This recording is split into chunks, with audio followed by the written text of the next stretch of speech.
Arkadaşlar, mantı sosu hazırlarken lezzetli bir yoğurt sosu nasıl yaparız? Bunu size göstereceğim. Çok püf ve sır bir nokta bu.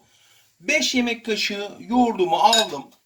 İçerisine bir fincan da mantı suyunu haşlarken mantı suyunu bunun içerisine döküyorum sosu için. 2-3 diş de sarımsak rendeledim. Sarımsağımı da içerisine atıyorum. 1 çay kaşığı da tuz atacağım içerisine. Bunu iyice karıştıracağım. Akışkan bir hale gelecek. Gördüğünüz gibi iyice akışkan bir hale geldi.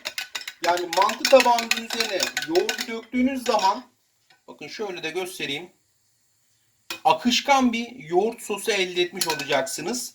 Ve nefis olacak. Şimdi ben mantı tabağıma da bunu koyacağım. Kolay ama püf bir nokta. Çünkü kiminiz yoğurdu çok akışkan hale getirmediğiniz zaman yoğurt olduğu gibi mantının üzerinde kalıyor. O da güzel olmuyor. Eğer sarımsak sevmiyorsanız sarımsak da koymayabilirsiniz. Şimdi mantı tabağımın üzerine dökerken daha iyi bunu anlayacağız.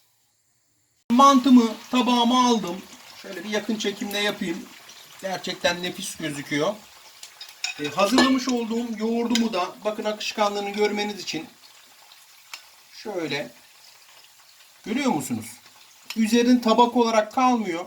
Akışkan bir şekilde yoğurdum. Mükemmel bir şekilde oldu. Mantı sosu çok önemli çünkü. Apayrı bir lezzet vereceksiniz pişirmiş olduğunuz mantıya. Bakın nasıl güzel bir şekilde de duruyor. Hem daha lezzetli olacak. Videoyu da beğendiyseniz beğen butonuna basmayı unutmayın dostlar. Görüşmek üzere.